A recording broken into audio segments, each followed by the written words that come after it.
언니, 질투나지? 솔직히 말해봐. 친언니의 결혼 자금을 위해 제 대학 등록금 5천만 원을 훔친 엄마는 제게 늘 그렇게 말했습니다. 가족이라는 이름 아래 저는 늘 비교당하고 무시당하는 부족한 동생이었죠. 하지만 엄마와 언니는 꿈에도 몰랐을 겁니다. 13년 후 제가 서울의 부촌 평창동에 12억짜리 집을 사게 될 줄은요. 그리고 마침내 모든 진실이 담긴 은행 거래 내역서가 가족들 앞에 놓이는 그 순간이 다가오고 있었습니다. 오늘 이야기가 여러분의 마음을 울릴 것 같다면 구독과 좋아요 잊지 마세요. 여러분의 따뜻한 마음이 모이는 곳, 마음 정거장. 지금 그 첫 번째 정거장으로 출발합니다. 제 이름은 박하윤. 이제부터 제 13년간의 이야기를 시작해 볼게요. 2022년 11월에 어느 화요일 밤이었습니다. 엄마가 제 대학 등록금을 가지고 실제로 무슨 짓을 했는지 알게 된 그날 밤. 당시 제 집은 서울 관악구에 있는 16평짜리 원룸이었습니다. 창문은 하나뿐이었고 트럭이 지나갈 때마다 덜컹거렸죠. 주방 수도꼭지는 아무리 세게 잠가도 3초에 한 번씩 물이 떨어졌습니다. 그래도 그 집이 싫지는 않았어요. 28살이었던 저는 이게 맨바닥에서 시작하는 대가라고 생각했습니다. 정말로 맨바닥이었죠. 저는 시내에 있는 중견기업의 정보보안 분석가였습니다. 4년간의 계약직 생활을 전전한 끝에 얻은 첫 정규직이었죠. 세전 연봉 800만 원, 학자금 대출 상환액은 매달 140만 원, 밥과 냉동 채소를 정말 많이 먹었습니다. 대시보드가 깨진 2011년식 아반떼를 몰았고 핸드폰에는 매주 식료품비로 얼마를 쓸 수 있는지 10원 단위까지 계산해주는 엑셀 시트가 있었습니다. 이게 바로 엄마가 명절 때마다 친척들에게 제 삶이라고 묘사하던 모습이었습니다. 물론 엄마 입을 거치면 훨씬 더 비참하게 들렸지만요. 하지만 엄마가 설명하지 않은 것이 있었습니다. 애초에 제가 왜 학자금 대출을 받아야만 했는지에 대한 이유 말입니다. 제가 18살 대학교 입학을 2주 앞두고 있을 때였습니다. 엄마는 저를 부엌 식탁에 앉혔습니다. 엄마의 목소리는 부드러웠습니다. 이미 리허설을 마친 나쁜 소식을 전할 때처럼요. 얘야, 내 대학 등록금 말이다. 주식시장이 안 좋아서 살아남질 못했어. 다 사라졌단다. 정말 미안하다. 저는 울었습니다. 엄마는 저를 안아주었죠. 그리고 다음날 아침 엄마는 마치 세상에서 가장 자연스러운 일인 것처럼 제가 학자금 대출 서류를 작성하는 것을 도와주었습니다. 한편 제 언니 서연이는 27살에 첫 집을 샀습니다. 판교에 있는 방 4개짜리 아파트였죠. 엄마는 모든 사람에게 똑같은 이야기를 했습니다. 서연이는 돈을 착실히 모았어. 걔는 항상 돈에 관해서는 똑똑했지. 그게 바로 작은 아버지가 제게 전화해서 진실을 알려주기 3년 전의 일이었습니다. 그때까지만 해도 저는 엄마가 말한 등록금 이야기를 믿었습니다. 그 믿음은 전화 한 통으로 바뀌었죠. 상황을 그려드릴게요. 추석날 언니네 집이었습니다. 식탁에는 14명이 앉을 수 있었고 엄마는 마치 자신이 그 집을 디자인한 사람처럼 온 집안을 누볐습니다. 작은 어머니에게는 조명을 가리켜 보였고 사촌 동생에게는 주방 아일랜드 식탁을 손으로 쓸어 보였습니다. 엄마는 이게 바로 성공의 모습이다라는 팻말만 걸지 않았을 뿐 모든 행동으로 그걸 보여주고 있었죠. 저는 식탁 구석에 앉았습니다. 엄마는 크랜베리 소스 너머로 작은 어머니와 이야기하고 있었습니다. 목소리를 낮추지 않았죠. 늘 그랬듯이요. 하윤이는 아직도 원룸에서 월세 살아. 안 됐어 정말. 걔가 하는 그 IT인지 뭔지 하는 일 있잖아. 너무 불안정해. 걱정이야. 작은 어머니가 저를 힐끗 쳐다봤습니다. 저는 미소를 지었죠. 그러자 식탁 상석에 앉은 언니가 아픈 동물을 보듯 고개를 갸웃하며 제게 말했습니다. 야, 박하윤, 내가 아는 증권사에 한번 물어봐 줄까? 네가 하는 일보다는 부동산이 훨씬 안정적이잖아. 난 괜찮아, 언니. 그냥 도와주려는 거지. 아빠는 접시만 내려다보고 있었습니다. 칠면조를 아주 작은 조각으로 썰고 있었죠. 아무 말도 하지 않았습니다. 저녁 식사 후에 제가 설거지를 돕겠다고 했습니다. 언니는 손을 저었습니다. 넌 손님이잖아. 친절하게 말했지만 그 속뜻은 분명했습니다. 여긴 내 주방이고 내 집이야. 내가 소유한. 그날 밤 집으로 운전해 가기 전 차 안에서 핸드폰을 뒤적이다가 뭔가를 발견했습니다. 언니가 크리스마스 계획을 짜기 위해 새로운 가족 단톡방을 만들었는데 저를 제외한 모든 사람이 들어가 있었습니다. 제가 그에 대해 문자를 보내자 30초 만에 답장이 왔습니다. 어머, 세상에 내가 완전히 깜빡했네. 지금 바로 추가할게. 언니는 저를 끝내 추가하지 않았습니다. 그 전화는 11월의 어느 화요일에 걸려왔습니다. 저는 원룸 바닥에 앉아 노트북을 켜고 다음날 아침 클라이언트 발표를 위한 방화벽 설정을 디버깅하고 있었습니다. 핸드폰이 울렸습니다. 작은아버지였습니다. 작은아버지는 절대 전화를 거는 분이 아니었습니다. 생일에 문자나 주고받는 정도였죠? 전화를 받았습니다. 하윤아. 그의 목소리는 안절부절 못하는 사람 같았습니다. 내가 오랫동안 이걸 두고 고민했는데 더는 품고 있을 수가 없구나.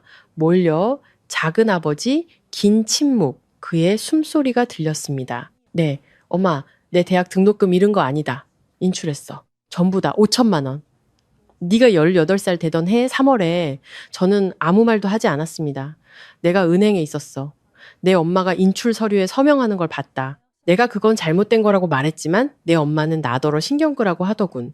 그러고는 2년 동안 나랑 말도 안 섞었지.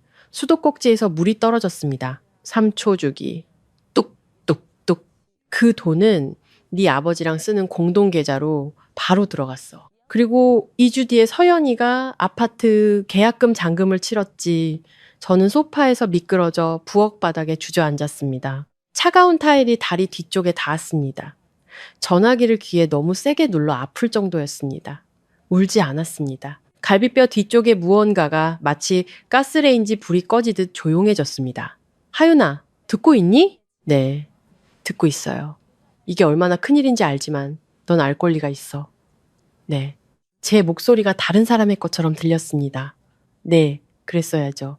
작은아버지는 전화를 끊기 전에 한마디를 더 했습니다. 내가 은행 서류들 전부 보관하고 있다, 하윤아. 네가 준비되면 말하렴. 전화가 끊긴 후에도 저는 오랫동안 그 바닥에 앉아 있었습니다.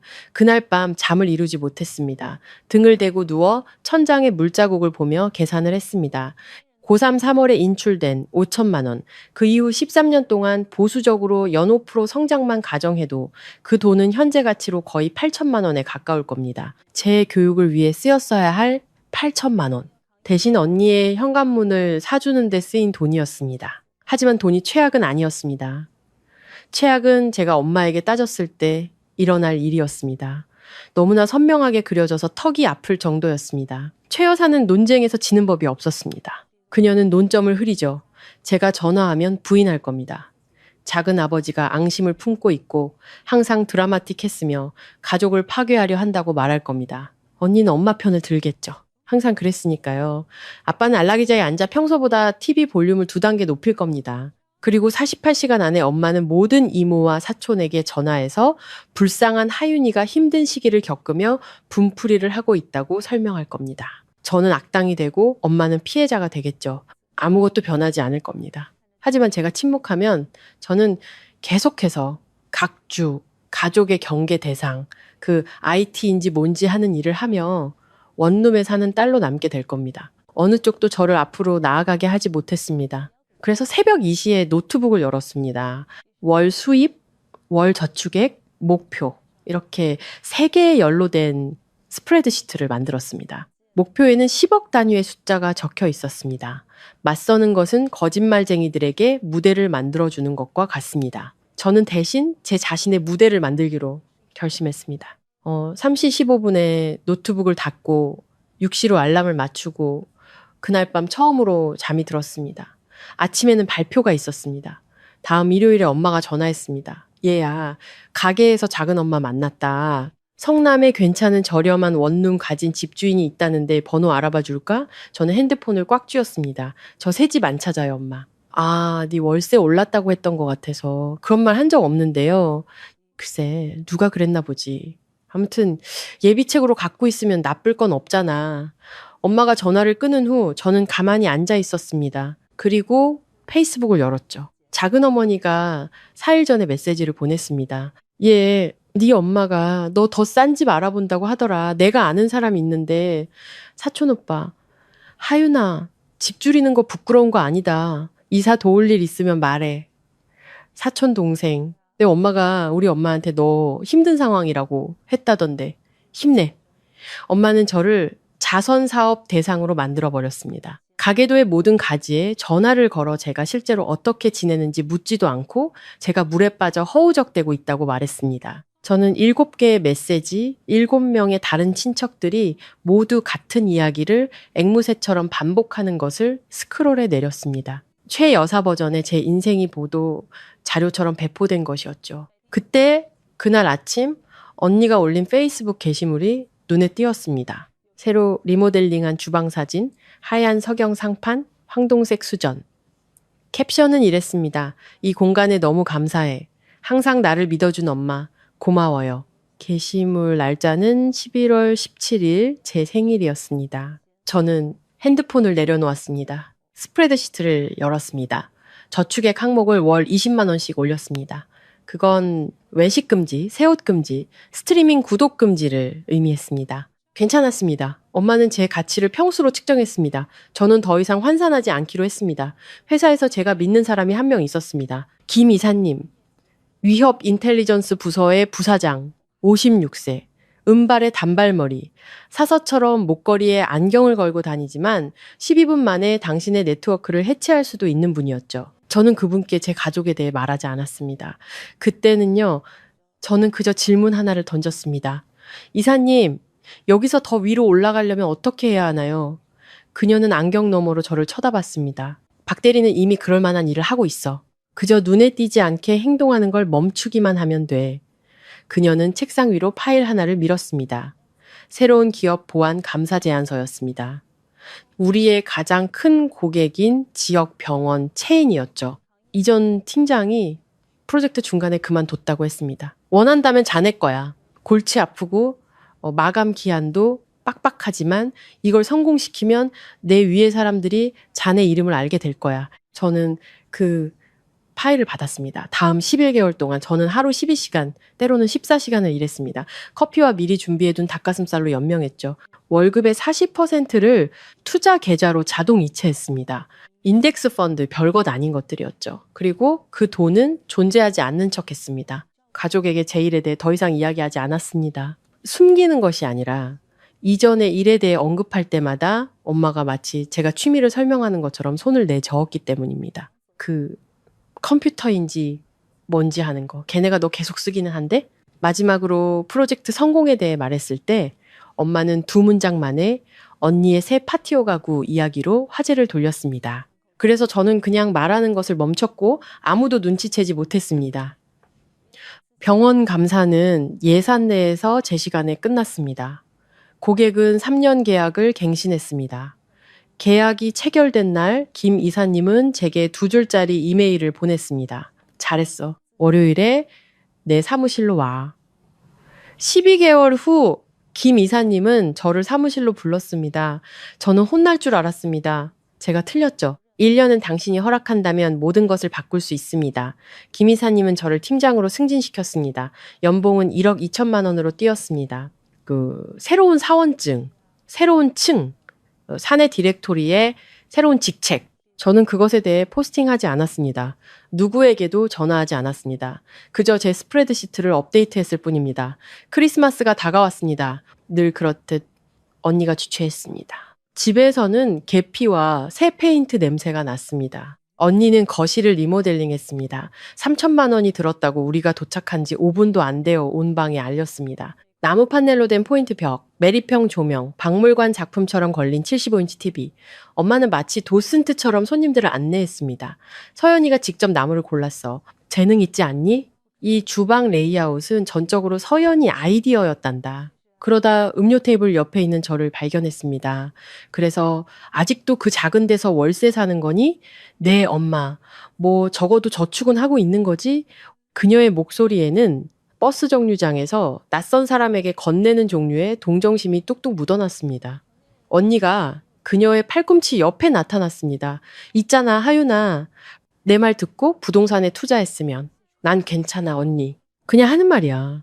몇 년 전에 내가 너 시장에 진입시켜줄 수도 있었는데 그렇게 방어적으로 나올 필요는 없잖아.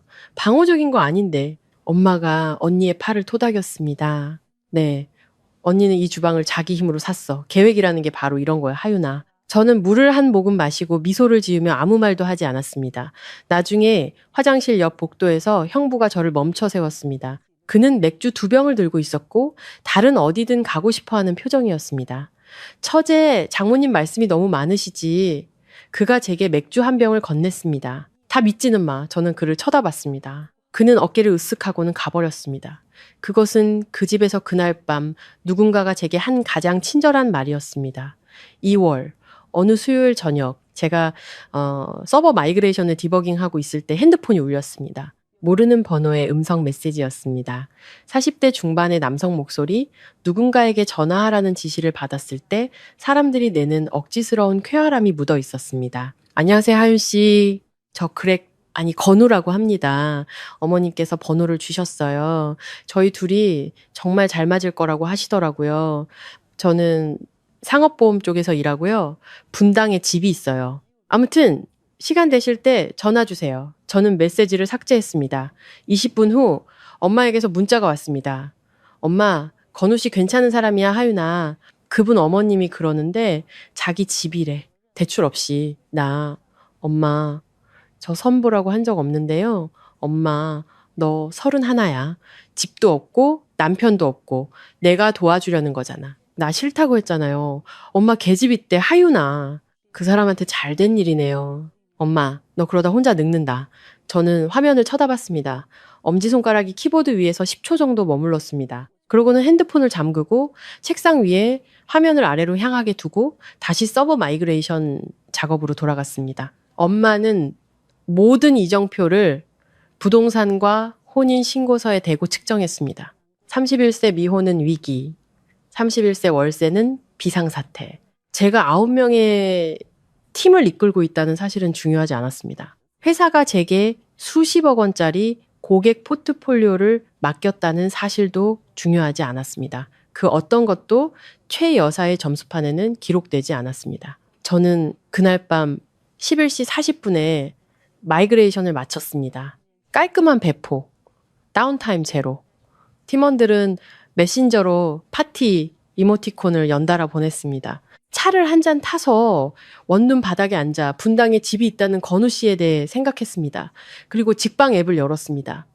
건우 씨를 위해서가 아니라 저를 위해서요. 그 후 6개월 모든 것이 가속화되었습니다. 김 이사님은 저를 또 승진시켰습니다. 시니어 매니저, 연봉 1억4, 500만 원의 보너스 별도, 2년 동안 꾸준히 부어온 인덱스 펀드는 거의 2배가 되었습니다. 그 추운 11월 밤 새벽 2시에 만들었던 제 스프레드 시트에는 마침내 의미 있는 숫자들이 찍혔습니다. 토요일 아침마다 혼자 동네를 드라이브하기 시작했습니다. 컵 홀더에 커피를 꽂고 핸드폰은 무음으로 아무에게도 말하지 않았습니다. 김 이사님에게도, 작은 아버지에게도, 아무에게도. 저는 집을 찾고 있었던 게 아닙니다. 저는 어떤 느낌을 찾고 있었죠. 저는 그것을 평창동의 한 언덕 위에서 찾았습니다. 방 4개, 북한산 계곡이 내려다 보이는 레버라운드 데크, 거실의 바닥부터 천장까지 이어지는 창문은 석양을 호박색과 구리색의 벽으로 바꾸었습니다.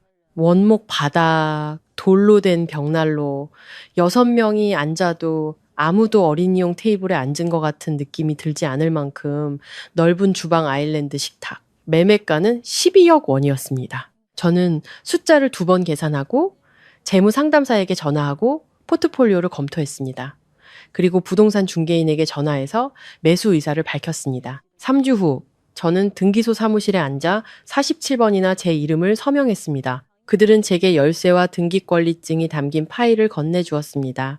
저는 차로 걸어가 운전석에 앉아 손바닥에 열쇠를 쥐었습니다. 등기소 직원의 온기가 남아 있었습니다. 엄마에게 전화하지 않았습니다. 언니에게 문자하지 않았습니다. 아무것도 포스팅하지 않았습니다. 그저 제 새 집으로 운전해 가서 현관문을 열고 텅 빈 거실에 서서 마지막 햇빛이 먼 벽을 타고 미끄러져 내려오는 것을 지켜봤습니다. 저는 열쇠를 가졌습니다. 등기권리증도 가졌습니다. 제가 가지지 못한 것은 가족에게 말할 이유였습니다. 아직은 아니었죠. 1월 초 토요일에 이사했습니다. 이삿짐 트럭도 요란한 행사도 없었습니다. 그저 중요한 것들로 꽉 찬 제 아반떼뿐이었습니다. 옷, 노트북, 책, 한 상자, 4번의 이사에서 살아남은 무쇠 프라이팬. 집은 텅 비어 있고 거대했습니다. 제 발소리가 참나무 바닥에 울려 퍼졌습니다. 거실의 유리벽을 통해 햇살이 들어와 맨 바닥에 긴 직사각형을 그렸습니다. 밖에서는 비와 차가운 흙냄새가 나는 바람에 전나무들이 흔들렸습니다. 가구는 천천히 샀습니다. 먼저 소파, 회색 쿠션이 깊고 그 안으로 사라질 수 있을 만큼 큰 것. 그 다음엔 침대 프레임, 성수동의 한 가구점에서 발견한 주방, 식탁, 단단한 단풍나무, 약간의 흠집이 있었습니다. 저는 그 흠집이 좋았습니다. 그것들이 이 식탁을 노력해서 얻은 것처럼 느끼게 해주었거든요.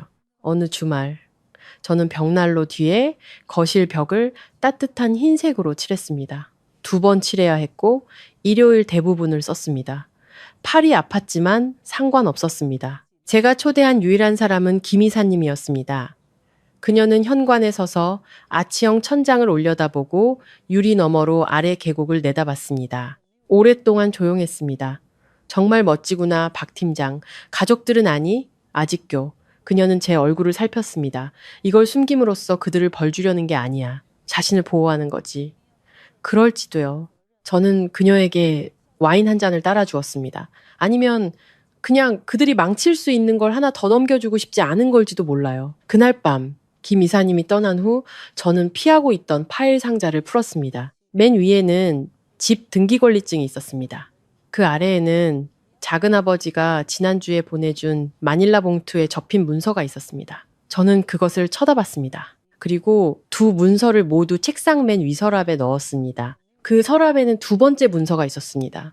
아직 그것을 볼 준비가 되지 않았습니다. 3월에 언니의 딸 지유가 4살이 되었습니다. 언니네 집에서 생일 파티가 열렸습니다. 온 가족이 빌린 캐노피 아래 뒷마당에 빽빽하게 모였습니다. 저는 봉제 코끼리 인형과 2만 원이 든 카드를 가져갔습니다. 지유는 제 다리를 껴안고 달려갔습니다. 그 부분은 좋았습니다. 그 다음 엄마가 파티에 온 자신의 새 북클럽 친구들에게 저를 소개했습니다. 얘는 제 막내딸 하윤이에요. 엄마는 제 어깨에 손을 얹었습니다. 아직 자기 길을 찾는 중이랍니다. 저 정보 보안 시니어 매니저예요, 엄마. 엄마는 웃었습니다. 농담이 아니었는데도 사람들이 간극을 메우기 위해 웃는 방식으로 웃었습니다. 아, 그 IT 직함들 매주 바뀌지 않니? 컵케이크 접시를 들고 우리 뒤를 지나가던 언니가 말했습니다. 그래도 긍정적인 태도를 가졌잖아. 북클럽 아주머니들은 정중하게 미소 지었습니다. 저도 마주 웃었습니다. 그때 제가 볼 거라고 예상치 못했던 사람을 발견했습니다. 작은 아버지가 울타리 옆 잔디 의자에 앉아 무릎 위에 종이 접시를 올려놓고 있었습니다. 그는 2년간의 엄마의 냉대 끝에 약 1년 전부터 가족 행사에 다시 초대되기 시작했습니다. 그는 대부분 혼자 있었지만 제가 마당을 가로질러 가자 저를 보고 천천히 한번 고개를 끄덕였습니다. 저는 그의 옆에 앉았습니다. 내가 보낸 그 은행 거래 내역서. 그가 조용히 말했습니다. 내 엄마 서명이 바로 거기 있어. 날짜, 금액, 계좌번호. 읽어봤니? 아직요, 작은아버지. 곧 읽을 거예요. 천천히 해. 어디 가는 거 아니니까. 마당 건너편에서 엄마가 우리를 지켜보고 있었습니다. 아주 잠깐 그녀의 표정이 변하는 것을 봤습니다. 눈가가 굳어졌습니다. 그러고는 작은 어머니에게 몸을 돌려 언니의 새 파고라에 대한 이야기를 시작했습니다. 최서방. 엄마는 마당 건너편에서 겨우 들릴 만큼 큰 소리로 불렀습니다. 애 머릿속에 쓸데없는 소리 집어넣지 마. 당신은 항상 과장하잖아. 작은아버지는 레모네이드를 한 모금 마시고 아무 말도 하지 않았습니다. 그날 밤 저는 평창동으로 돌아왔습니다. 캐모마일 차를 한 잔 탔습니다. 흠집난 단풍나무 식탁에 앉아 책상 서랍에서 마닐라 봉투를 꺼냈습니다. 잠시 그냥 들고만 있었습니다. 그리고 열었습니다. 그 문서는 퍼시픽 노스웨스트 연방신용조합, 아니 신한은행의 거래 내역서였습니다. 2004년 9월 3일에 개설된 미성년자 계좌. 제가 3살 때였습니다. 수익자 박하윤, 보호자 최여사. 매달 입금이 기록되어 있었습니다. 5만 원, 그 다음엔 10만 원, 20만 원으로 해가 갈수록 늘어났습니다. 제 고3 3월에는 잔액이 5천만 원이었습니다. 그리고 한 줄짜리 인출 기록, 2013년 3월 14일 5천만 원, 승인, 최 여사. 7,741로 끝나는 공동예금 계좌로 이체. 저는 숫자를 쳐다봤습니다. 승인 페이지 하단에는 엄마의 서명이 있었습니다. 단정한 필체. 제 허가서와 생일 카드에 서명했던 것과 같은 필체였습니다. 그 인출 2주 후 언니는 아파트 잔금을 치렀습니다. 저는 내역서를 접어 봉투에 다시 넣고 등기권리증 옆 서랍에 두었습니다. 그리고 작은아버지에게 전화했습니다. 읽었어요. 소리 지르지 않을 거예요. 애원하지도 않을 거고요. 저는 창밖을 내다봤습니다. 도시의 불빛이 계곡 바닥에 마치 제2의 별들처럼 흩어져 있었습니다. 그저 순간이 왔을 때 준비되어 있을 거예요. 그래야 내 조카지. 우리는 잠시 조용했습니다. 그러다 그가 물었습니다. 언제? 설날이 8주 남았어요. 언니네 집에서 25명 모여요. 알고 있다. 작은아버지가 거기 계셔야 할지도 몰라요. 거기 있을게. 저는 전화를 끊고 찻잔을 씻어 말린 후 제자리에 두었습니다. 설날은 8주 후 한 지붕 아래 25명의 박씨들, 그리고 몇 년 만에 처음으로 저는 그날이 기다려졌습니다. 설날 당일은 전형적인 2월의 날씨였습니다. 아침에는 춥고 정오가 되자 밝아졌습니다. 비와 자비 사이에서 결정을 내리지 못하는 하늘 같았죠. 제가 도착했을 때 언니네 집은 이미 꽉 차 있었습니다. 골목길에는 차들이 줄지어 서 있었습니다. 현관 창문 너머로 사람들이 움직이고 접시가 오가고 식당에서 엄마가 교통정리를 하는 실루엣이 보였습니다. 저는 차 안에서 30초간 앉아 숨을 골랐습니다. 집은 장식의 극치를 달리고 있었습니다. 모든 꽃병에는 복수초가 꽂혀 있었고 이끼와 도자기 토끼로 만든 중앙장식, 리넨 냅킨까지. 언니는 최선을 다했고 엄마가 도운 것이 분명했습니다. 모든 세부사항에 엄마의 손길이 묻어 있었습니다. 저는 심플한 남색 블라우스에 청바지를 입고 들어갔습니다. 보석도 포인트 아이템도 없었습니다. 고모를 안고 작은아버지와 악수하고 지유의 이마에 뽀뽀했습니다. 엄마는 3분 만에 저를 찾아냈습니다. 하윤아, 너 말랐다. 밥은 먹고 다니니? 안녕하세요, 엄마. 새해 복 많이 받으세요. 얘 말라 보이지 않니? 엄마는 고모에게 말했고 고모는 외교적으로 고개를 끄덕였습니다. 저는 탄산수 한 잔을 따라 주방 아일랜드 식탁 근처에 서 있었고 엄마는 투어를 진행했습니다.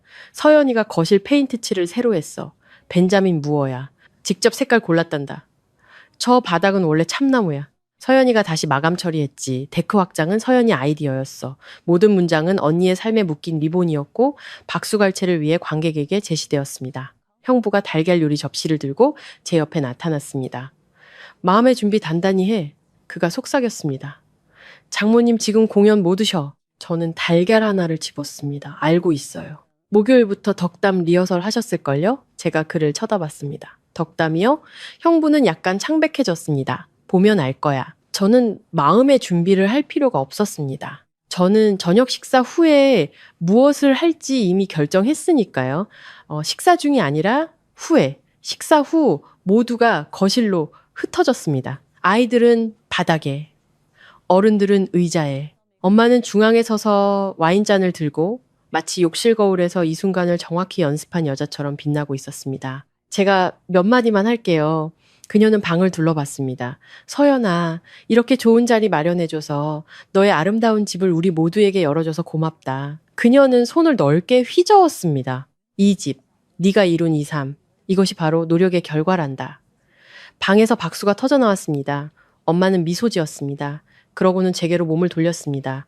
그리고 하윤아, 그녀의 목소리는 그 톤으로 떨어졌습니다. 부드러운 톤.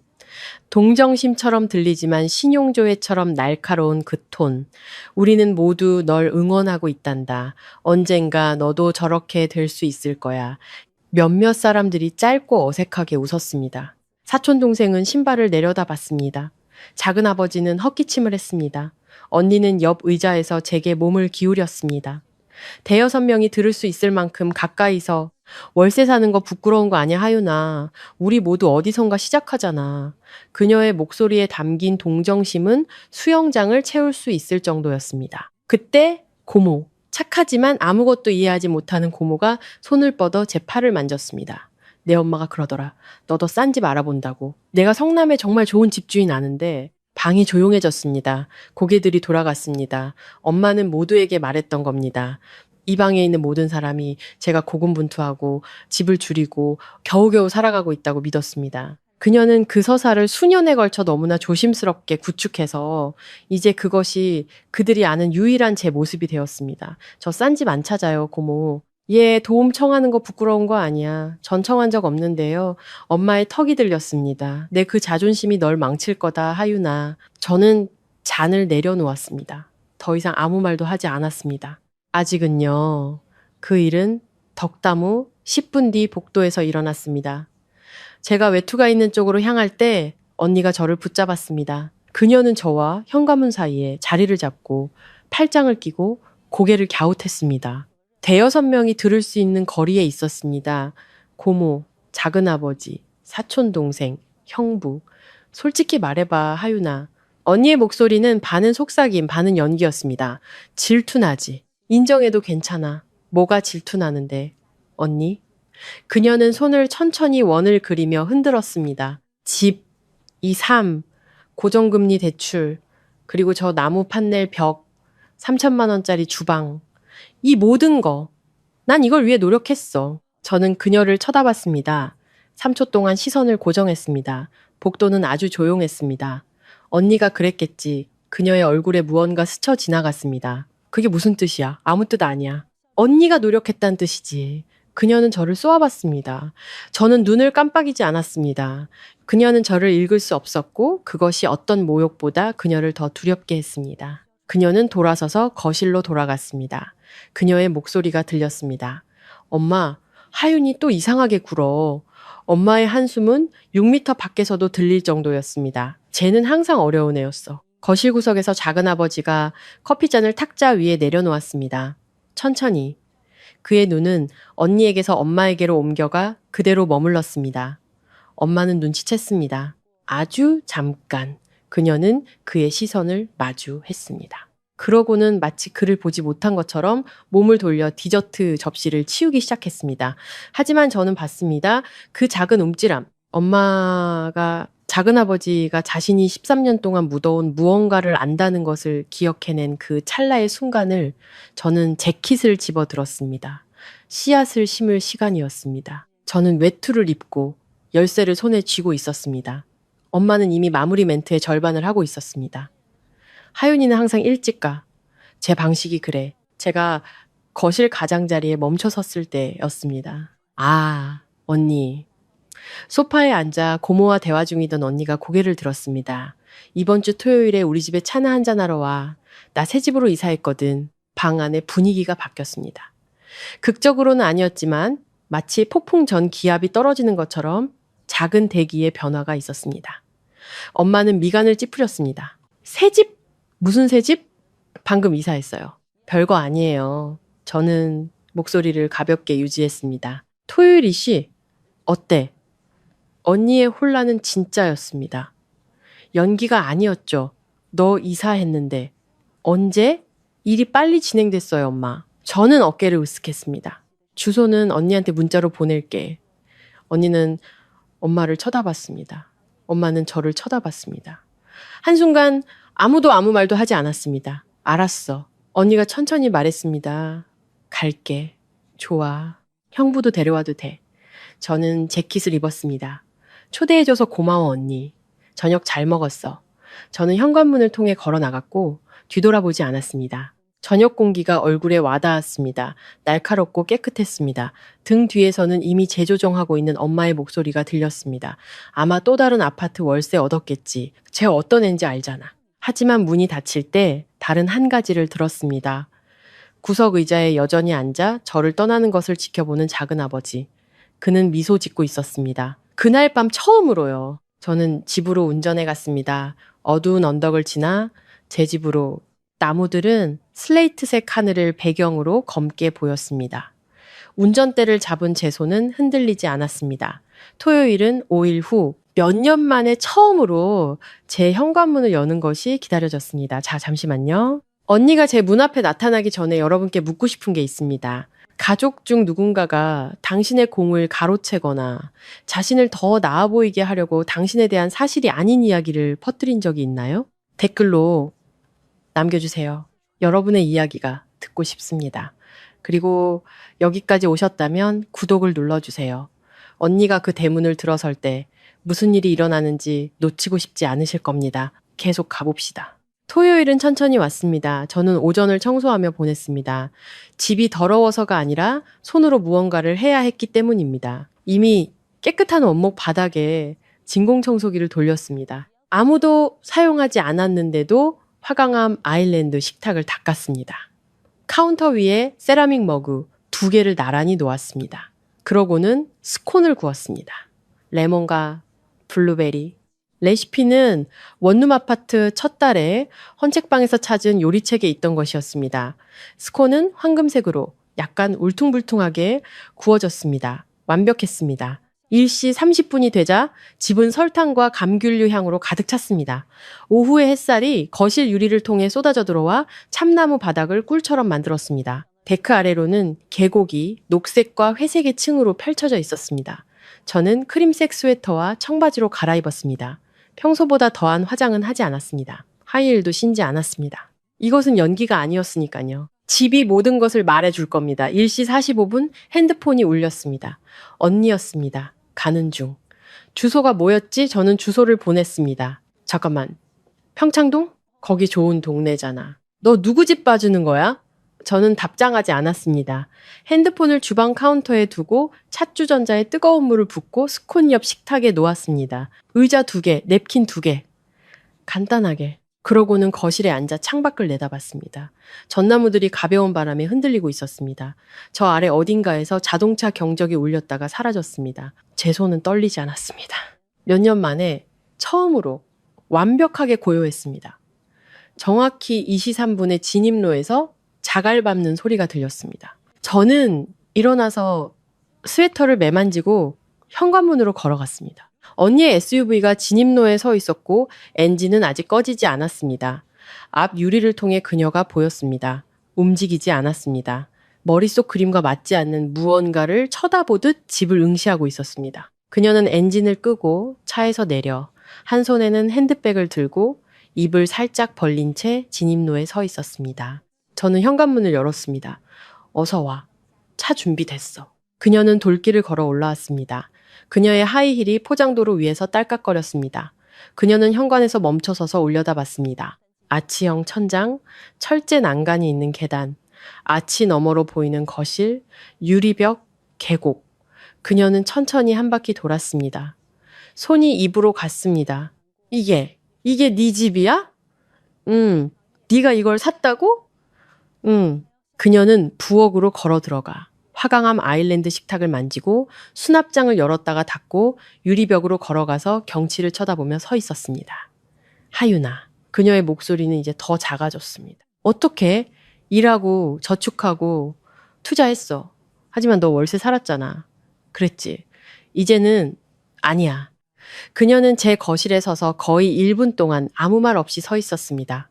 그러고는 그녀의 얼굴이 무너져 내렸습니다. 분노도 행복도 아니었습니다. 제가 예상치 못한 무언가, 바로 혼란이었습니다. 생경하고 방향을 잃게 만드는 혼란. 그녀는 핸드폰을 꺼냈습니다. 손가락이 떨리고 있었습니다. 그녀는 통화 버튼을 누르고 핸드폰을 귀에 댔습니다. 신호가 1번, 2번. 엄마, 그녀의 목소리가 갈라졌습니다. 엄마, 지금 당장 여기 와야 해. 이걸 지금 당장 봐야 한다고.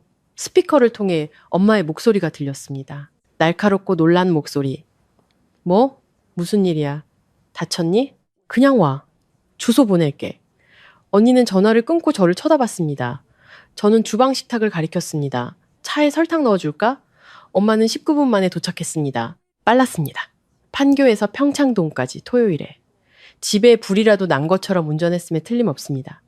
차 문 2개가 닫히는 소리가 들렸습니다. 엄마의 하이힐이 돌길 위해서 빠르고 날카롭게 울렸습니다. 그 뒤로 아빠의 느린 발걸음 소리. 제가 문을 열기도 전에 언니가 현관문을 열었습니다. 여기야, 들어와. 엄마는 현관으로 들어섰습니다. 그녀는 라벤더색 카디건을 입고 행사 때만 끼는 진주 귀걸이를 하고 있었습니다. 언니가 전화했을 때 무언가를 준비 중이었나 봅니다. 그녀는 올려다 봤습니다. 멈췄습니다. 5초. 밖에서 나무 사이를 스치는 바람 소리 외에는 아무 소리도 없었습니다. 이게 뭐니? 제 집이에요, 엄마. 환영합니다. 그녀는 바닥이 자신을 지탱하지 못할지도 모른다는 듯이 앞으로 걸어 거실로 들어갔습니다. 그녀는 제 소파 등을 만지고 벽난로, 돌로 된 맨틀피스, 제가 천천히 채워가고 있는 빌트인 책장을 쳐다봤습니다. 그녀는 유리벽으로 걸어가 계곡을 응시했습니다. 하지만 넌 한 번도 말 안 했잖아. 그녀의 목소리는 가늘었습니다. 어떻게 이런 돈을? 저 회사에서 시니어 디렉터로 일한 지 1년 됐어요, 엄마. 제 월급이랑 투자금으로 감당했어요. 시니어 디렉터? 언제부터? 엄마가 제 일에 대해 묻지 않기 시작했을 때부터요. 그녀는 돌아섰습니다. 그녀의 얼굴은 종이처럼 하얘졌습니다. 아빠는 문지방을 넘지 못한 채 문간에 서 있었습니다. 그의 눈은 붉었고 턱은 떨리고 있었습니다. 나는 네가 자랑스럽다, 하윤아. 그의 목소리는 거의 갈라질 뻔했습니다. 성인이 된 후 제게 그 말을 한 것은 처음이었습니다. 엄마는 그에게 쫑 돌아섰습니다. 당신 이거 알고 있었어요? 아니, 몰랐어. 그러고는 아빠는 제가 한 번도 본 적 없는 행동을 했습니다. 그는 방을 가로질러 와서 저를 팔로 감쌌습니다. 엄마는 그 포옹에서 3피트 떨어진 곳에 서 있었습니다. 얼굴은 하얗고 손은 옆으로 내린 채. 아빠는 오랫동안 저를 안아주었습니다. 그에게서는 톱밥과 오래된 스킨 냄새가 났습니다. 제가 10살 때와 똑같이, 항상 똑같이 그의 손이 제 등 뒤에서 떨렸습니다. 그가 저를 놓아주었을 때 방의 분위기는 바뀌어 있었습니다. 언니는 소파 가장자리에 앉아 무릎을 모으고 바닥을 응시하고 있었습니다. 엄마는 창가 그 자리에서 움직이지 않았습니다. 그리고 그때 언니가 댐을 무너뜨리는 말을 했습니다. 이해가 안 돼. 그녀는 저를 올려다봤습니다. 어떻게 그렇게 돈을 모았어? 너 학자금 대출이 있었잖아. 엄청 큰 거. 응, 있었지. 내 말은 우리 둘 다 대학 등록금 없었잖아. 엄마가 2개 다 주식으로 날렸다고. 언니 건 안 날아갔어, 서연아. 방 안의 공기가 사라졌습니다. 언니는 눈을 깜빡였습니다. 뭐? 내 5천만 원은 내가 18살 되던 해에 인출됐어. 언니가 아파트 계약금 내기 2주 전에. 언니의 입이 열렸다, 닫혔다, 다시 열렸습니다. 그건 아니야. 그녀는 엄마에게 돌아섰습니다. 엄마의 턱은 굳어 있었고 손가락은 카디건 자락을 찾아 비틀고 있었습니다. 말도 안 되는 소리. 누가 그런 헛소리를 하니? 거기에 있었던 사람이요. 최서방. 엄마는 그의 이름을 저주처럼 내뱉었습니다. 최서방은 항상 이 가족을 갈라놓으려고 했어. 우리 가족을. 현관문이 열렸습니다. 모두가 돌아봤습니다. 작은아버지가 문간에 서 있었습니다. 그는 플란넬 셔츠에 작업화를 신고 있었습니다. 머리카락은 운전 중에 바람에 날려 있었습니다. 오른손에는 평범한 흰 봉투를 들고 있었습니다. 그는 엄마를 쳐다봤습니다. 엄마는 봉투를 쳐다봤습니다. 제 인생에서 처음으로 저는 엄마가 완전히 철저하게 침묵하는 것을 봤습니다. 다들 안녕? 작은아버지는 안으로 들어와 매트에 신발을 닦았습니다. 늦어서 미안하네. 26번 도로가 막혀서 말이야. 그는 다가와 찻주전자와 스콘 사이의 주방 식탁 위에 봉투를 부드럽게 놓았습니다. 아주 오랫동안 아무도 그 봉투를 만지지 않았습니다. 그러고는 제가 그것을 집어들고 봉투를 열고 은행 거래 내역서를 꺼내 식탁 위에 펼쳐 놓았습니다. 신한은행, 제가 말했습니다. 제 목소리는 평탄했습니다. 2004년 9월 개설된 미성년자 계좌. 수익자 박하윤, 보호자 최여사. 저는 페이지 하단을 가리켰습니다. 3월 14일 5천만 원 전액 인출. 서명 최여사. 저는 손가락을 다음 줄로 옮겼습니다. 7,741로 끝나는 공동 예금 계좌로 이체. 저는 언니를 쳐다봤습니다. 그리고 2주 뒤 언니 아파트 계약금이 처리됐어. 언니는 일어나서 식탁으로 걸어가 양손으로 내역서를 집어들고 읽었습니다. 숫자를 따라가는 그녀의 눈에 맞춰 입술이 살짝 움직였습니다. 엄마. 그녀의 목소리는 아주 작았습니다. 엄마는 이게 엄마 저축이라고 했잖아. 엄마랑 아빠가 따로 모아둔 돈이라고. 엄마의 얼굴은 하얗게 질렸다가 빨개졌습니다. 서방. 당신이 그걸 보관할 권리는 없었어. 나한테는 모든 권리가 있었지. 작은아버지의 목소리는 차분하고 흔들림 없었습니다. 하윤이는 내 조카고 당신은 13년 동안 걔 얼굴 보고 거짓말했어. 그건 가족 돈이었어. 내가 배분할 권리가 있었다고. 그건 내 이름으로 된 거였어요, 엄마. 제가 조용히 말했지만 방 안에 모두가 들었습니다. 제 교육을 위한 미성년자 계좌였지 언니 계약금이 아니었어요. 아빠는 이제 앉아 있었습니다. 그는 벽 옆에 의자를 찾았습니다. 그의 머리는 손에 파묻혀 있었습니다. 여보, 그의 목소리는 갈라져 나왔습니다. 당신 나한테 그 펀드 실적이 안 좋다고 했잖아. 나한테 내역서 보여줬잖아. 작은 아버지는 고개를 저었습니다. 그 여자가 당신한테 보여준 건 다른 내역서야, 형님. 진짜는 저기 식탁 위에 있어. 내가 한 모든 건 이 가족을 위한 거였어. 엄마가 말했습니다. 아니요, 엄마. 제가 그녀의 눈을 마주했습니다. 언니를 위한 거였죠. 언니는 은행 내역서를 내려놓았습니다. 그녀는 손바닥을 식탁에 평평하게 대고 나무의 결을 응시했습니다. 엄마, 그녀는 고개를 들지 않았습니다. 엄마는 그게 엄마 저축이라고 했어. 하윤이 돈은 사라졌다고 했잖아. 나는 최선을 다했을 뿐이야. 엄마의 목소리는 더 높아지고 빨라지고 방어적으로 변했습니다. 서연아, 너는 집이 필요했어. 결혼을 앞두고 있었잖아. 하윤이는 항상. 걔는 항상 혼자서도 잘했어. 제가 선택의 여지가 없었기 때문에 혼자서 잘했던 거죠. 제가 말했습니다. 언니는 저를 쳐다봤습니다. 마스카라가 번지기 시작했습니다. 난 몰랐어, 하윤아. 정말 몰랐어. 맹세해. 언니는 묻지 않았지. 저는 목소리를 꾸준히 유지했습니다. 그건 모르는 것과 같지 않아. 그녀는 움찔했습니다. 미세했습니다. 눈가가 굳어지고 작게 숨을 들이쉬는 것. 하지만 그것은 진짜였습니다. 그녀는 제가 옳다는 것을 알았습니다. 형부는 내내 부엌 문간에 서 있었습니다. 팔은 옆으로 내린 채 그는 언니와 함께 왔습니다. 그는 모든 것을 들었습니다. 그는 아내를 쳐다봤습니다. 서연아, 이건 집에 가서 이야기해야겠어. 오빠, 제발, 내 동생은 이 집을 지었어. 그는 방을 둘러봤습니다. 혼자서. 장모님이 모두에게 걔가 파산 직전이라고 말하는 동안에 그걸 생각해봐. 언니는 손가락으로 눈꺼풀을 눌렀습니다. 그녀는 이제 조용히 울고 있었습니다. 눈물이 오랫동안 기다려온 사람들이 우는 방식으로 아빠는 마침내 고개를 들었습니다. 그의 목소리는 속삭임보다 겨우 컸습니다. 여보, 당신 나한테 펀드 실적이 안 좋다고 했잖아. 내가 내역서를 봤는데 손실을 보였어. 작은아버지는 팔짱을 꼈습니다. 그 여자가 당신한테 보여준 건 조작된 요약본이야, 형님. 신용조합에서 나온 진짜 계좌 기록. 거기에는 인출에 대한 그 여자의 서명이 있어. 모호하지 않아. 아빠는 36년을 함께한 아내를 쳐다봤습니다. 그녀는 바닥을 쳐다봤습니다. 그는 더 이상 아무 말도 하지 않았습니다. 그럴 필요가 없었죠. 엄마는 한 번 더 시도했습니다. 하윤아. 그녀는 척추를 꼿꼿이 세우고 목소리를 찾았습니다. 학부모 회의에서, 명절 식탁에서, 방의 권위자가 되어야 할 모든 경우에 사용하던 그 목소리. 내가 널 위해 해준 모든 것에도 불구하고 내가 널 키웠고 먹였고 이 가족을 지켰어. 저를 키우셨죠. 제가 고개를 끄덕였습니다. 그건 사실이에요. 그리고 진짜였던 부분들에 대해서는 감사해요. 그녀가 말을 시작하려고 했습니다. 저는 한 손을 들었습니다. 공격적이지 않게 그저 멈춤의 표시로. 하지만 엄마는 제 돈을 훔쳤고 13년 동안 거짓말했어요. 그 두 가지는 모두 사실일 수 있어요, 엄마. 나는 네 엄마야. 그리고 저는 엄마 딸이고요. 그게 무언가를 의미했어야죠. 뒤이은 침묵은 제 집에서 들어본 것 중 가장 큰 소리였습니다. 저는 숨을 들이쉬었습니다. 누구와도 연을 끊지는 않을 거예요. 하지만 몇 가지는 바뀔 거예요. 저는 차례로 그들을 쳐다봤습니다. 언니, 엄마, 아빠. 제가 힘들게 살고 있지 않을 때 그렇다고 사람들에게 말하고 다니지 마세요. 가족에게 제 인생을 정의하지 마세요.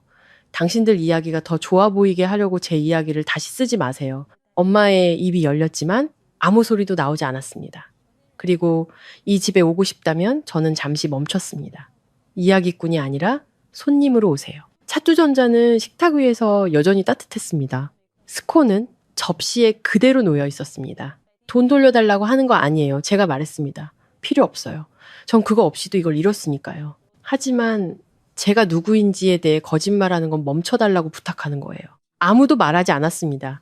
저는 찻주전자를 들어 2개의 머그잔을 채우고 하나는 언니 앞에, 하나는 그녀 옆에 빈 의자 앞에 놓았습니다.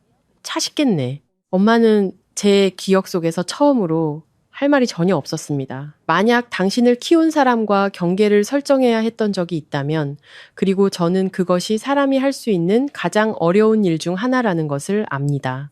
댓글에 손 이모티콘을 남겨주세요. 그리고 이 이야기가 마음에 와닿았다면 오늘 이 이야기를 들어야 할 누군가와 공유해주세요. 때로는 혼자가 아니라는 것을 아는 것만으로도 모든 것이 달라집니다. 계속 가봅시다. 아직 더 있습니다. 그 여파는 빨랐습니다. 일요일 밤이 되자 그 이야기는 마치 기초의 균열을 통해 물이 스며들듯 온 가족에게 퍼져나갔습니다. 형부가 자기 누나에게 말했고 누나는 남편에게 말했습니다. 언니는 의도했든 아니든 그날 저녁 전화로 고모에게 사실을 확인해 주었고 일단 고모가 알게 되자 그것은 신문에 인쇄된 것이나 다름없었습니다. 월요일 아침부터 제 전화가 울리기 시작했습니다. 내 엄마가 너 파산 직전이라고 해서 우린 전혀 몰랐어, 하윤아. 이 모든 세월 동안 우린 그냥 그 말을 믿었어. 작은아버지, 얘야, 왜 한 번도 말하지 않았니? 작은아버지는 제 말을 믿으셨을까요? 엄마 말 대신에요? 전화기 저편의 침묵이 그 자체로 대답이었습니다. 사촌 동생은 문자를 보냈습니다. 속이 메스꺼워. 내가 필요하지도 않은 도움을 너한테 제안했던 모든 순간에 대해 미안해. 다음 주 동안 친척들은 엄마에게 전화를 걸기 시작했습니다. 위로하기 위해서가 아니라 질문을 하기 위해서였습니다. 엄마가 웃음이나 손짓으로 돌릴 수 없는 날카로운 질문들, 엄마의 반응은 예상대로였습니다. 작은아버지를 탓했습니다. 그 사람은 항상 우리 가족을 질투했어. 내가 쌓아올린 모든 걸 파괴하려는 거야. 하지만 평창동의 한 주방 식탁 위에는 엄마의 서명이 담긴 은행 거래 내역서가 있었으며 종이 위에 잉크를 말로 써 피해 갈 수는 없습니다. 하나둘씩 엄마에게 걸려오던 전화가 끊겼습니다. 극적인 대립이 아니라 그저 침묵으로. 고모는 그달 북클럽에 엄마를 초대하지 않았습니다. 작은아버지는 7월 4일 바비큐 파티를 준비해달라고 부탁하지 않았습니다. 사촌 동생은 제가 한 번도 추가된 적 없었던 가족 단톡방에서 엄마를 제외했습니다. 엄마는 돈보다 더 소중히 여겼던 한 가지, 바로 서사를 잃었습니다. 13년 동안. 그녀는 모든 박씨 집안 이야기의 작가였습니다. 이제 가족은 다른 버전을 읽고 있었고 그것이 사실이었기 때문에 믿었습니다. 3일 후 언니가 전화했습니다. 저는 데크에 서서 붉은 꼬리매가 계곡 위에 열기류를 타는 것을 보고 있었습니다. 핸드폰이 울렸습니다. 2번 울리게 둔 후 받았습니다. 하윤아, 그녀의 목소리는 제가 들어본 것 중 가장 작았습니다. 자꾸 그 은행 내역서가 생각나. 응. 내가 그 돈이 어디서 왔는지 물었어야 했어. 난 23살이었고 그냥. 너무 집을 갖고 싶었어. 형부랑 결혼할 예정이었고 엄마가 몇 년 동안 저축했다고 했고 나는 그냥 그녀는 말을 멈췄습니다. 자세히 들여다보고 싶지 않았어. 알아. 미안해 하윤아. 정말 정말 미안해. 고마워. 그 말 중요해. 잠시 침묵이 흘렀습니다. 그녀의 숨소리가 고르지 않은 것이 들렸습니다. 울음과 울음 사이에 나오는 그런 종류의 숨소리. 형부랑 나 이야기 많이 했어. 그이가 그러더라. 내가 엄마가 가르쳐준 대로 너를 대했다고. 그 말이 맞아. 이제야 보여. 언니, 난 언니가 완벽하길 바라지 않아. 그냥 솔직했으면 좋겠어. 그녀는 반은 웃음, 반은 흐느낌 같은 소리를 냈습니다. 그게 제일 무서운 부분이야. 우리는 잠시 침묵 속에 앉아 있었습니다. 불편한 종류가 아니라 무언가 변하고 있다는 것을 의미하는 종류의 침묵. 아직 이름 붙일 수는 없지만 그러다 그녀는 제가 예상치 못한 말을 했습니다. 작년 이맘때쯤 형부가 나 떠날 뻔한 거 알아? 아니, 엄마가 매일 전화해서 지유를 어떻게 키워야 하는지, 집을 어떻게 꾸며야 하는지, 형부가 자기 커리어를 어떻게 해야 하는지 말했어. 형부가 그러더라. 자기는 엄마랑 결혼한 게 아니라 나랑 결혼했다고. 그리고 내가 그 차이를 볼 수 없다면 끝이라고. 나는 그걸 보고 싶지 않았어. 그녀가 조용히 말했습니다. 왜냐면 그걸 보면 내가 무언가를 돌려줘야 하니까. 저는 그 말을 그대로 두었습니다. 덧붙일 필요가 없었죠. 2주 후 엄마가 전화했습니다. 저는 저녁을 만들고 있었습니다. 로스트 치킨, 로즈마리 감자, 그린 샐러드. 네 번째 신호음을 받았습니다. 하윤아. 그녀의 목소리는 달랐습니다. 더 조용하고 평소의 세련됨이 벗겨진 목소리. 안녕하세요, 엄마. 아무도 나한테 전화를 안 해. 고모는 내 메시지에 답장도 안 하고. 작은아버지는 자기한테 시간이 필요하대. 그녀는 그 단어를 마치 이국적인 맛이 나는 것처럼 말했습니다. 네. 언니는 나랑 거의 말도 안 섞어. 그건 제가 한 게 아니에요, 엄마. 나는 그냥 서연이가 좋은 시작을 하길 바랐을 뿐이야. 그게 전부였어. 제 희생으로요. 제게 말도 없이 묻지도 않고요. 긴 침묵. 네가 절대 모를 거라고 생각했어. 저는 가스레인지 불을 줄이고 카운터에 기댔습니다. 그게 가장 상처가 되는 부분이에요, 엄마. 돈이 아니라요. 엄마가 저한테 영원히 거짓말하는 게 편했다는 사실이요.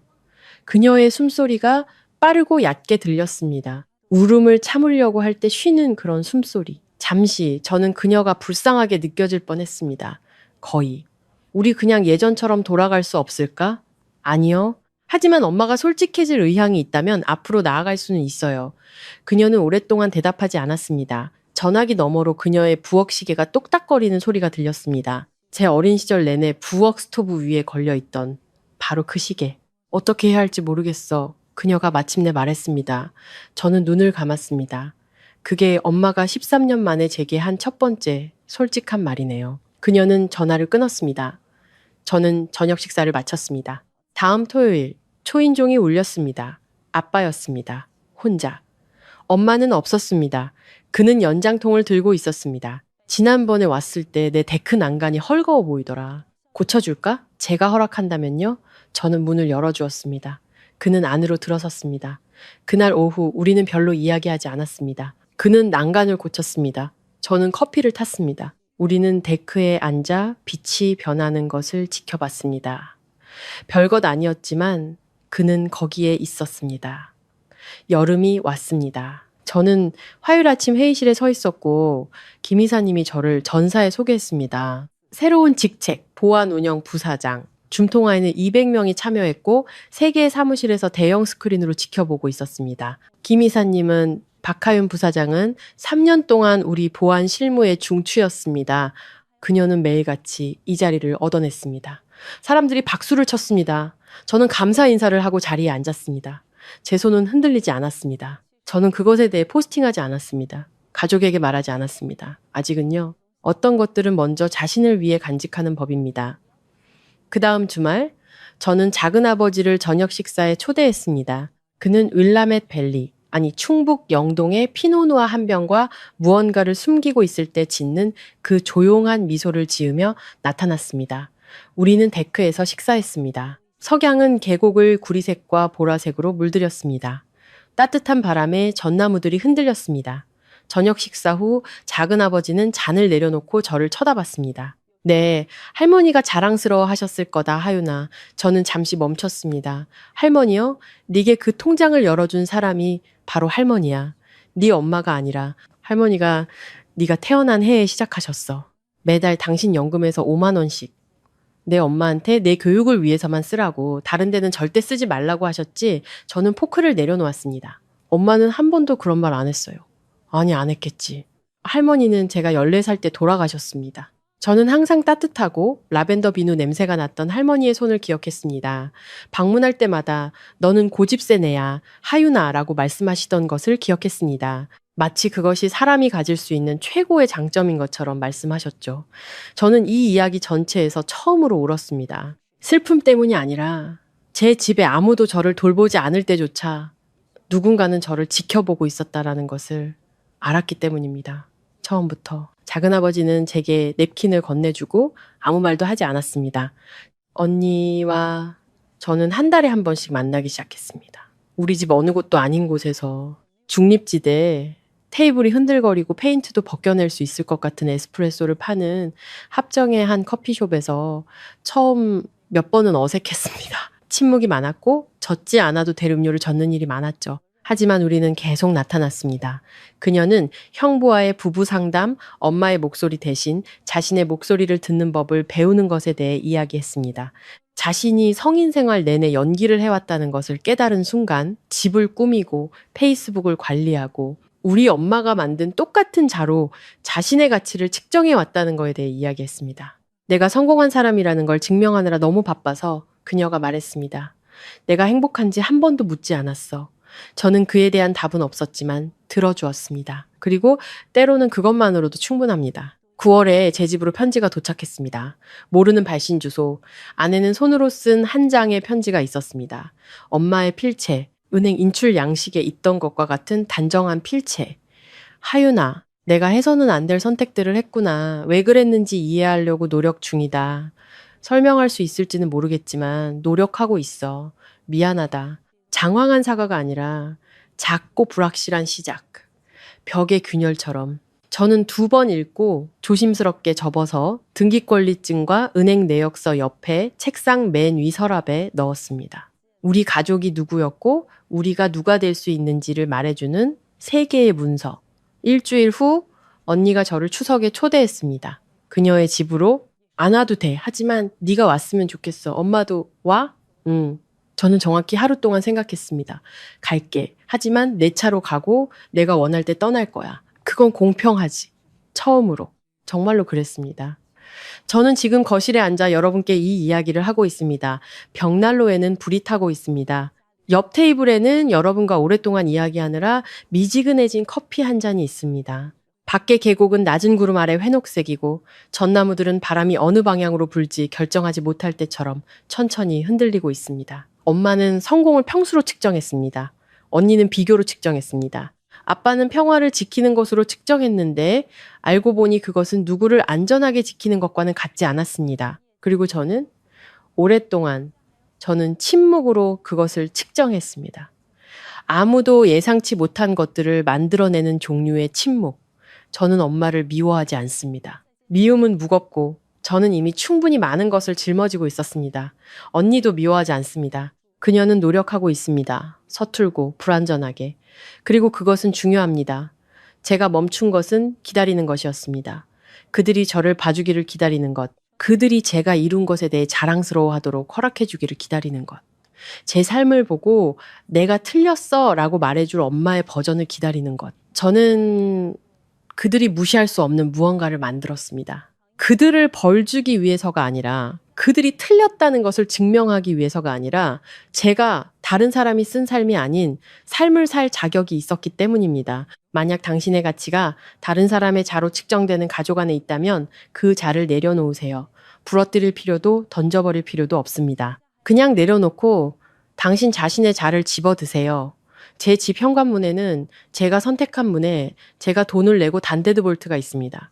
제가 번집에 있는 하지만 가장 좋은 부분은 집이 아닙니다. 가장 좋은 부분은 누구에게 열쇠를 줄지 결정하는 사람이 바로 저라는 것입니다.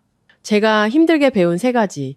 첫째, 침묵은 약점이 아니다. 때로는 전략이다. 제가 가족에게 준 가장 큰 소리의 대답은 언덕 위의 집과 식탁 위의 찻주전자였습니다. 둘째, 당신은 누구에게도 대결을 빚지지 않았지만 자신에게는 진실을 빚졌다. 은행 내역서가 모든 것을 해결해 주지는 않았지만 그것은 아무도 다시는 제 이야기를 다시 쓸 수 없다는 것을 의미했습니다. 셋째, 경계는 벽이 아니다. 더 나은 자물쇠가 달린 문이다. 엄마는 노크할 수 있습니다. 하지만 그냥 들어와서 가구를 재배치할 수는 없습니다. 이 중 어떤 것이라도 마음에 와닿았다면 댓글을 남겨주시고 그 3가지 교훈 중 어떤 것이 가장 강하게 와닿았는지 알려주세요. 저는 모든 댓글을 읽습니다. 그리고 작게 머물기를 거부한 사람에 대한 또 다른 이야기를 듣고 싶다면 설명란에 여러분이 좋아할 만한 이야기를 링크해 두었습니다. 끝까지 함께 해주셔서 감사합니다. 진심입니다. 다음 정거장에서 뵙겠습니다.